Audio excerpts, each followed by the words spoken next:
Quisiera que me avisen si me están escuchando, por favor. Sí, ingeniero, se escucha. Gracias. Buenos días. ¿Se escucha, ingeniero? Bien, gracias. En primer lugar, les recuerdo que el día viernes tenemos que dar examen. Se les ruega puntualidad porque pasados los 5 minutos de inicio del examen no se aceptan más personas. Así que les ruego que sean puntuales. Para eso se les da la posibilidad de que estén en la sala de espera. Bueno, volviendo a lo que estábamos examinando el último día, si mal no recuerdo, estábamos hablando del motor Otto, y más concretamente del ciclo Otto. Y ahora voy a volver a dibujar. Recuerdan que ese ciclo se origina por una creación idealizada de una máquina que imita, una máquina cerrada que imita al motor en sí. Por eso es que el diagrama que ahora manejamos es un diagrama de presión versus volumen específico, en vista de que el fluido que va a estar contenido en la máquina va a tener una masa constante por estar encerrado. Y el otro detalle entonces es que la transmisión de calor de afuera hacia adentro y de adentro hacia afuera tiene que hacerse a través de la pared de la máquina. En definitiva, lo que estamos haciendo es transformar una máquina que es un sistema abierto en otra máquina, sistema cerrado. Por eso es que podemos hablar del ciclo. Creo que eso se entiende, ¿verdad? ¿O alguien quiere preguntarme algo?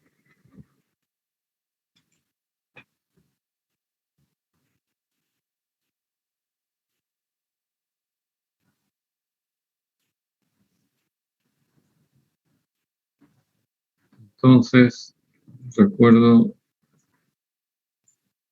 que quedamos mostrando el ciclo 1, 2, 3, 4, 1. Con un suministro de calor en el proceso isocórico 2,3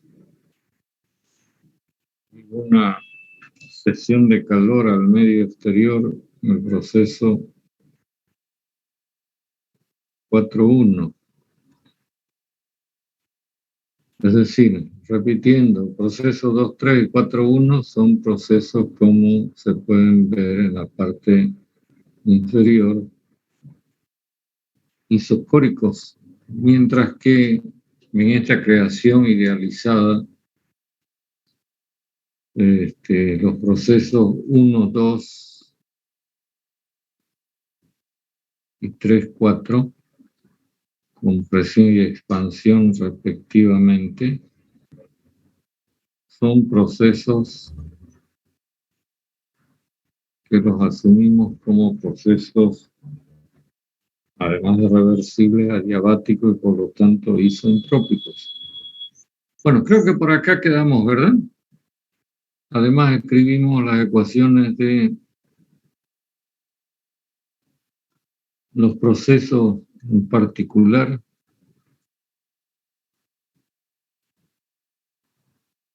Lo voy a repetir.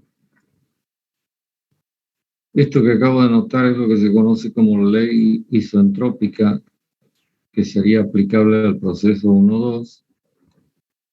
Durante el proceso 2,3 tendríamos esto, por lo tanto, las presiones resultan iguales o proporcionales a las temperaturas. Durante el proceso 3-4 se repite la ley isentrópica.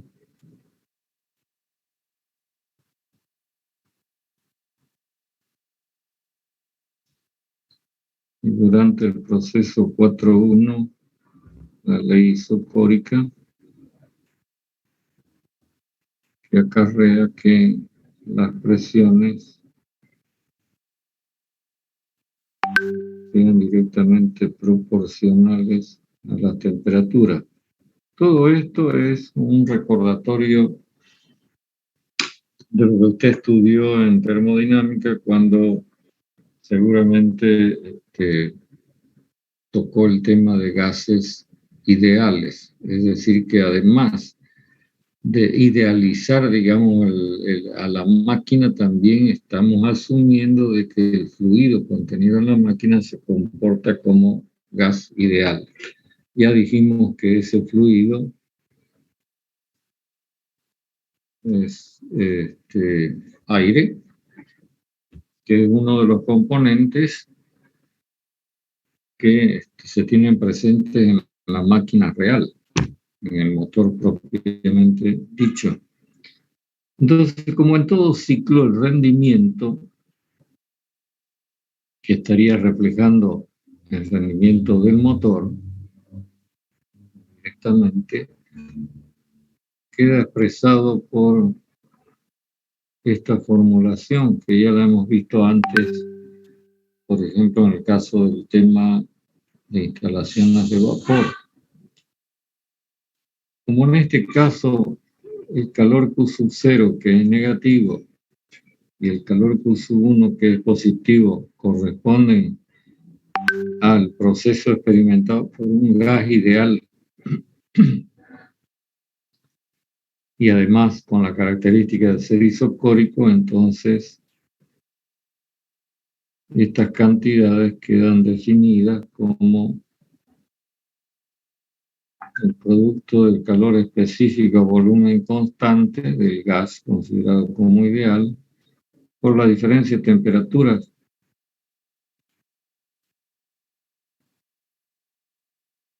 Entonces, reemplazando, tendríamos esta expresión para el rendimiento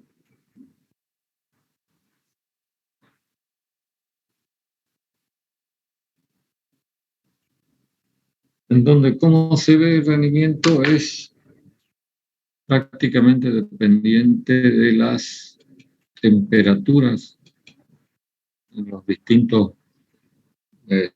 puntos que hemos destacado en el ciclo 1, 2, 3, 4. A esta expresión de rendimiento se le hace un malabarismo aritmético sacando factor común T1, de tal manera que queda una cosa así. En el numerador y en el denominador sacando factor común T2, y entonces bien. Esta relación de temperatura la podemos obtener a partir de esta expresión matemática en donde reemplacemos el valor de la presión a partir de la ley de los gases, E por B igual a R por T. Y entonces, esto que es P por B a la gamma igual a una constante, lo podemos representar así.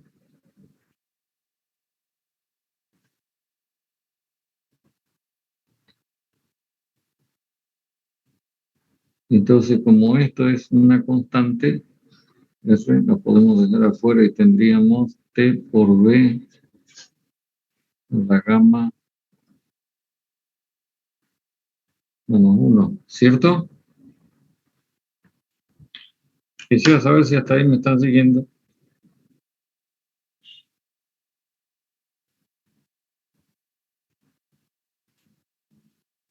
Pregunto. Sí, ingeniero. Ya. ¿Qué quiere decir entonces? Que el producto de T, lo voy a anotar por acá, T sub 1 por B sub 1 a la gamma menos 1 va a ser igual al producto de T sub 2 por B sub 2 a la gamma menos 1. Y entonces la relación entre T sub 1 y T sub 2 va a resultar igual a B sub 2 sobre B sub 1 a la gamma menos 1. Que lo voy a invertir poniéndolo así.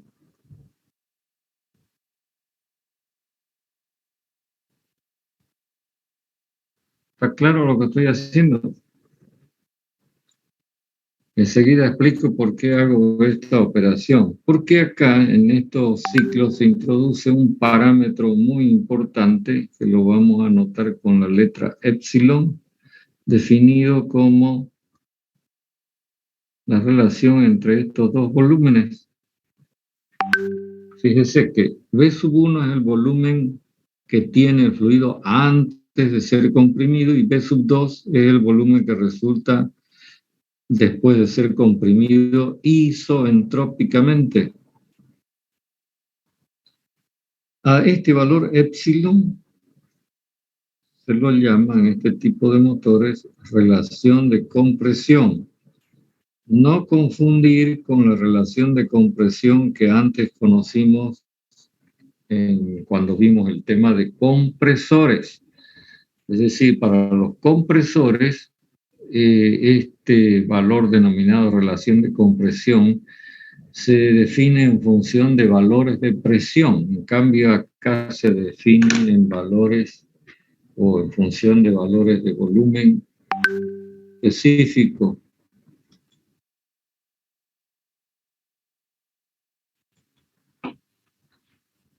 Por lo tanto, esta relación de T sub 1 a T sub 2 ya la podríamos reemplazar acá en esta expresión de rendimiento. Y no voy a hacer la demostración de lo que sigue, simplemente lo voy a decir, pero usted lo puede hacer. Fíjese, esta relación entre T sub 4 y T sub 1 la puede conseguir a partir de que T sub 4 sobre T sub 1 es como P sub 4 sobre P sub 1. Y entonces usted va a hacer la división de este valor P sub 4 por este valor P sub 1 usando las leyes isentrópicas.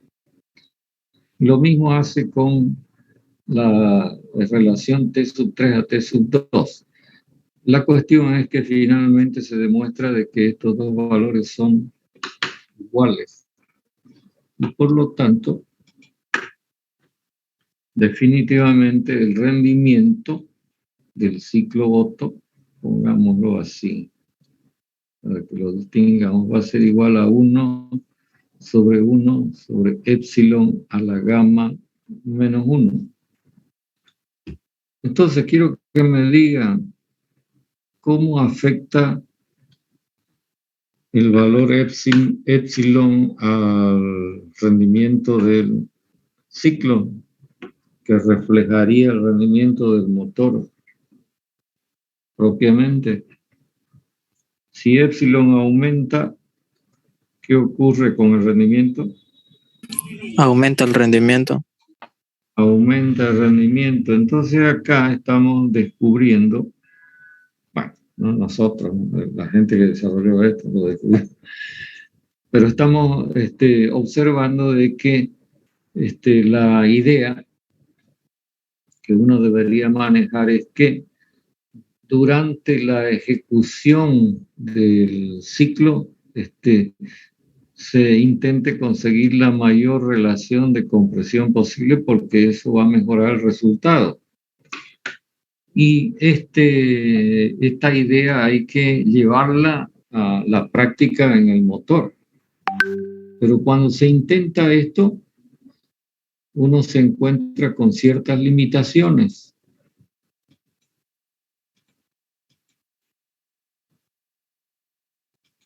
Voy a borrar un poco para... Resulta que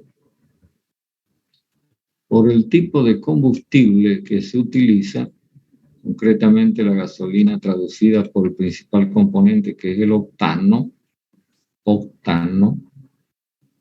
y seguramente esto les debe traer a la memoria un término que es muy usado, que de repente uno no sabe qué significa, y es que se habla de las gasolinas digamos, en tono de octanaje, ¿no ves?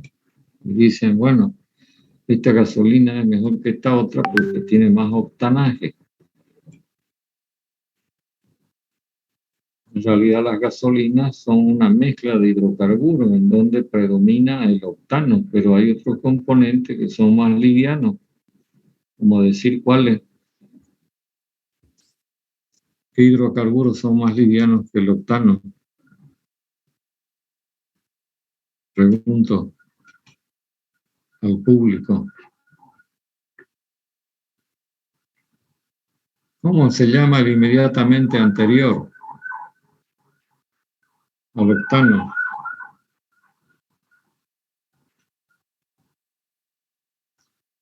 Si el octano se caracteriza por esto, ¿cuál será el anterior? Heptano. Leptano. Entonces, básicamente las gasolinas son estas mezclas, ¿no? De octano, heptano y de repente hay alguna otra cosa más. Pero cuando predomina esto, entonces las gasolinas son calificadas como, digamos, de buen octanaje. Bueno, pero de todas maneras, independientemente de eso, este combustible que se llama gasolina es calificado también como un combustible liviano, como que efectivamente tiene bastante volatilidad, ¿no? Por eso es que cuando uno acerca la nariz a un recipiente que tiene gasolina, inmediatamente se siente el olor.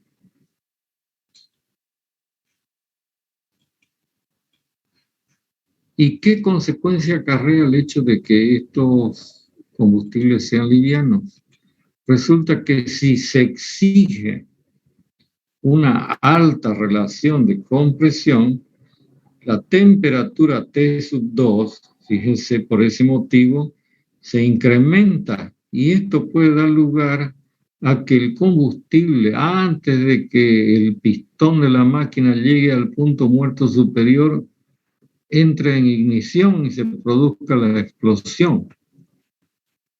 Fenómeno que se suele llamar, porque todavía no ha habido el concurso de la bujía, se suele llamar auto encendido,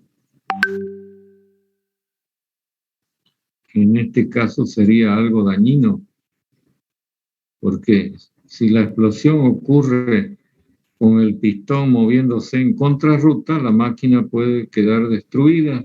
¿Me entiendes lo que digo? Es lo que se conoce como preignición también, ¿verdad? No usaría yo ese término porque la preignición podría ser algo aprovechable en los motores, como ocurre en los motores diésel. Normalmente se llama autoencendido. Es decir, que sin necesidad de la bujía, el combustible revienta, pero ha reventado en un momento que no debería hacerlo y entonces se producen unas ondas expansivas contrarias que chocan contra el pistón. ¿Comprende lo que digo? Supongamos que este es el pistón y se está moviendo así para comprimir dentro de la cámara dentro del cilindro, y entonces antes de llegar al punto muerto superior, digamos que el punto muerto superior esté por acá, estando el pistón por aquí se produce una explosión y entonces se encuentra el movimiento del pistón contra la onda expansiva. ¿Lo ves? ¿Entienden lo que estoy diciendo o no?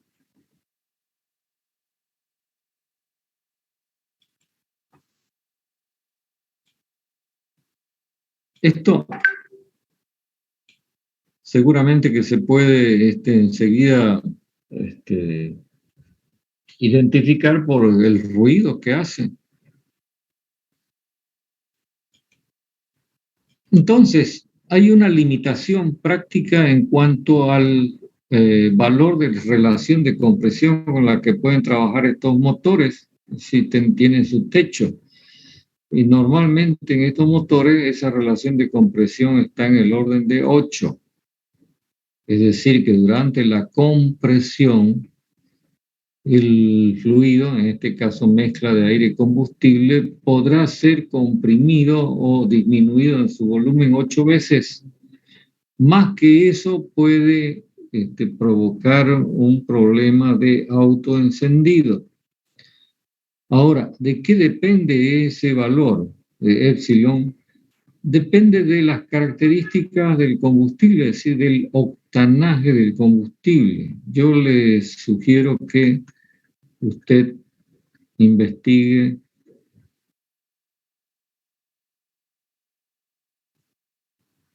qué es lo que se entiende por octanaje, cómo se mide, etcétera. Para ello, tal vez se puede remitir a un texto de motores que se llama el Arias Paz. No sé si alguien lo conoce.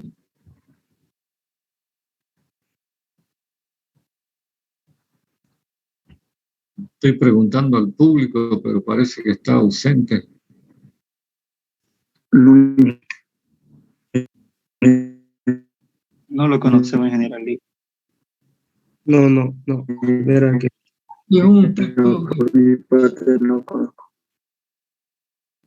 texto que se dedica exclusivamente al análisis de motores. Entonces, si alguien tiene entusiasmo por los motores, sería bueno que se consiga este texto.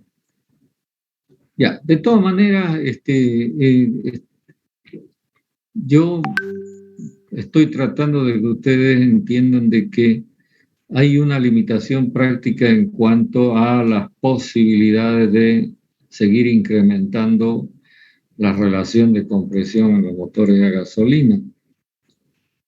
Incluso el hecho de que el combustible sea muy liviano, o sea, de baja calidad, que tiene más etano que lo que debería tener, por ejemplo, se puede producir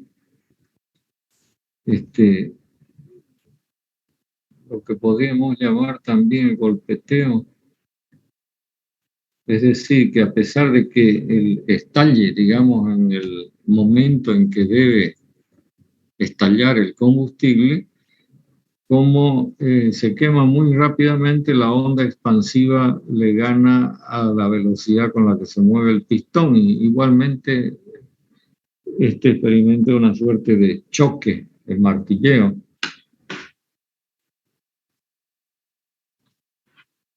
Bueno, lo importante es que entiendan que hay una limitación práctica y entonces estos motores quedarán, digamos, limitados a lo recomendado por el fabricante del motor, que seguramente le va a decir, bueno, qué tipo de combustible es el que debe usar para un buen resultado de su motor.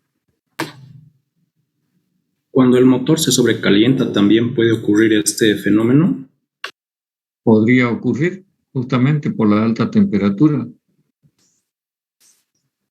Puede ocurrir. Justamente el autoencendido es consecuencia de la alta temperatura. En primer lugar, por consecuencia de la compresión. Usted sabe que está provocando, tal como lo acabamos de ver en la fórmula, un incremento de temperatura.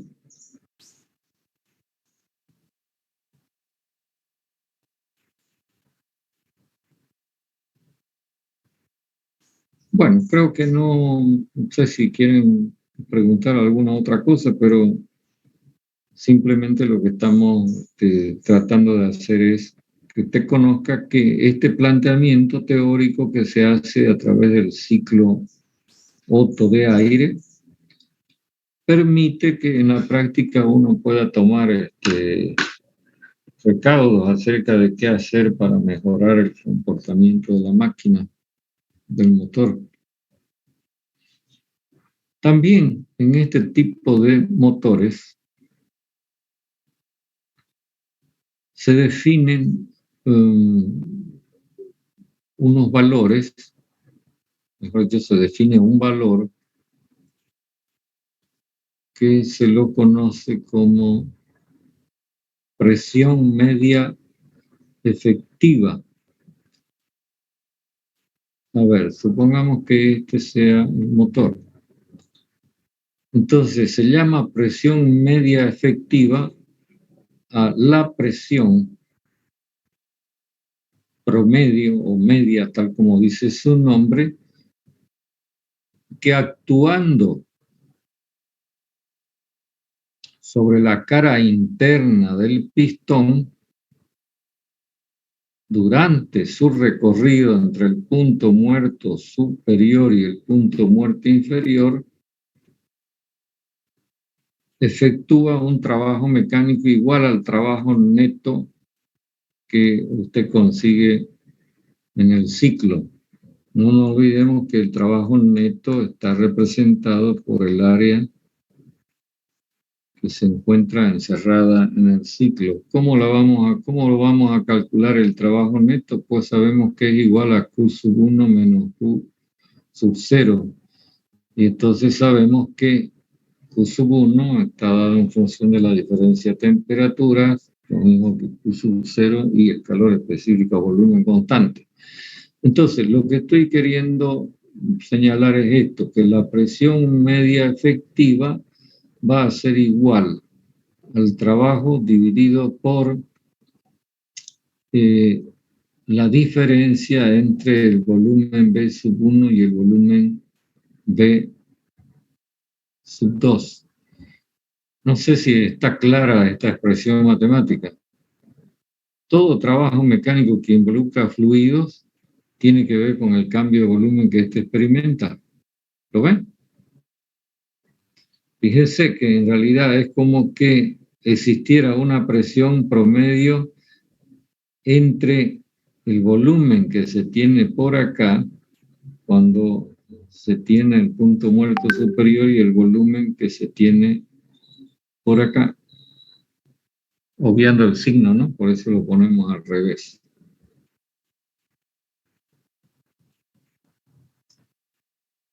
Entonces, se espera que esta presión media efectiva sea mucho mayor que la presión atmosférica, porque fíjese que cuando esta presión media efectiva opera sobre la cara interna del pistón, tiene que vencer la presión resistente que actúa sobre la otra cara.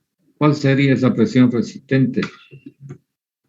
¿Cuál es la reacción de presión que actúa oponiéndose a la expansión del fluido dentro de la cámara? Atmosférica. En primer lugar, la presión atmosférica, pero a esto y a una máquina real hay que sumarle, ¿qué más?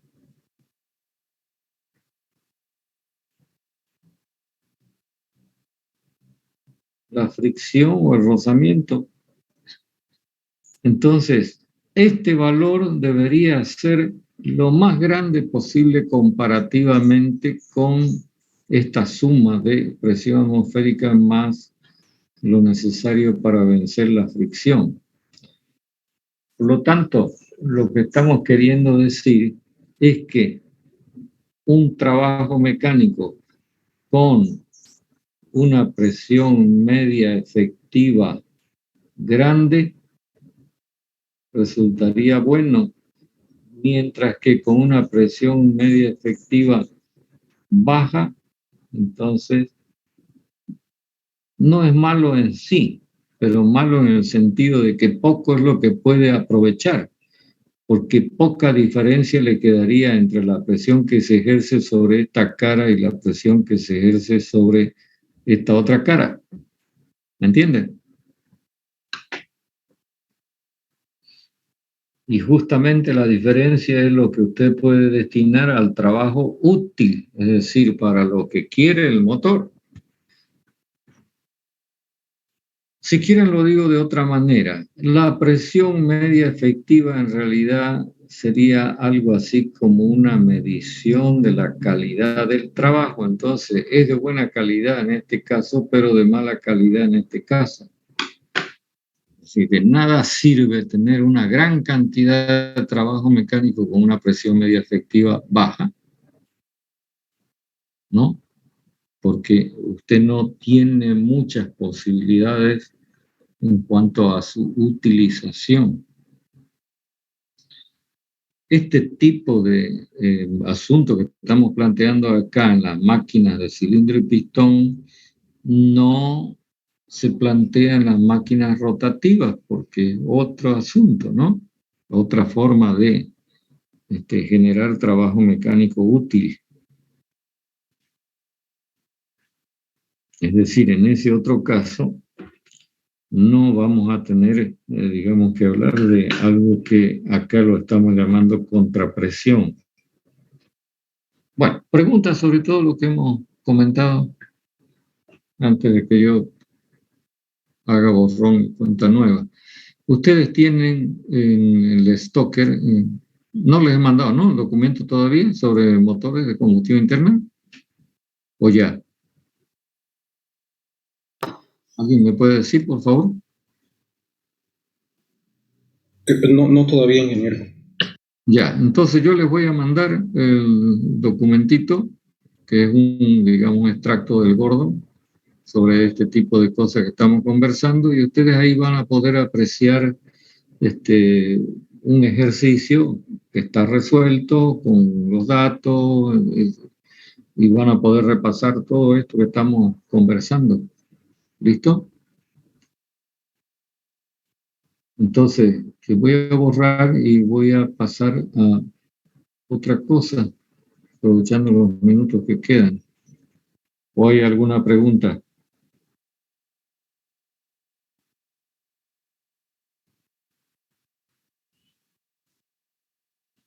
Quizás lo que hay que tener un poquito de cuidado en el documento que yo le voy a mandar es que de repente no está con la simbología que yo estoy usando. Por ejemplo, creo que ahí aparece el valor de epsilon expresado por un símbolo K. Bueno, eso ya lo van a poder apreciar ustedes cuando miren el documentito. Ahora borro y podemos comenzar sobre el motor diésel, que también dijimos, ¿no? Es un motor de 4 tiempos o, digamos, en una versión especial que se llama de 2 tiempos. Sería bueno que ustedes se provean de información para que noten la diferencia entre estas dos versiones. Un motor de 4 tiempos que es muy similar al que hemos descrito antes para el motor Otto. Y entonces, acá también hay que destacar en primer lugar de que el combustible que se utiliza es un combustible que se lo califica como pesado, digamos, versus la gasolina. Más aún si se trata de gas natural, ¿no? Entonces, el hecho de que el combustible sea más pesado acarrea como consecuencia mayor dificultad en su proceso de combustión. Si demora más la combustión, a diferencia de lo que hemos planteado que ocurre muy rápidamente en las gasolinas y sobre todo las que son de baja calidad, de bajo octanaje. Entonces, en el planteamiento que se idealiza para saber qué factores afectan el rendimiento, pueden afectar el rendimiento de un motor diésel, se hace una modificación que ahora lo voy a mostrar en el diagrama PV. Comenzamos siempre con 1, la compresión. En este caso, en la máquina propiamente dicha, lo que se comprime es solo aire hasta que se alcanza esta condición 2. A diferencia del motor a gasolina, acá la relación de compresión es una relación de compresión alta, relativamente hablando, a fin de que el aire que está dentro del cilindro adquiera una temperatura suficiente para que cuando se inyecte el combustible, para eso se dispone de lo que se llama la bomba de inyección, estas máquinas, se produzca la explosión, empiece el quemado del combustible. Pero ese quemado demora y entonces acompaña el movimiento del pistón, y en el planteamiento teórico se considera que este proceso de quemado del combustible se traduce por esto que estoy marcando como 2,3. Fíjense que a diferencia de lo que ocurre en el motor a gasolina, en donde la explosión, digamos, queda traducida por un proceso isocórico, acá la explosión quedaría traducida por un proceso isobárico. Y entonces recién la verdadera expansión comienza en 3 hasta 4 y los gases de escape tienen un comportamiento similar al del motor a gasolina y entonces se plantea que el proceso sea isocórico. Entonces destacamos en el ciclo Otto que este proceso es a presión constante, mientras que el proceso 4.1 sigue siendo, como en el caso anterior, un proceso isocórico. Bueno, nos queda menos de un minuto, lo vamos a dejar acá y continuaremos en la próxima semana, después del examen. ¿Listo? Listo, ingeniero. Listo, ingeniero. Bueno, otra vez les insinúo que estén puntuales. Hasta el viernes. Ok, ingeniero, hasta luego.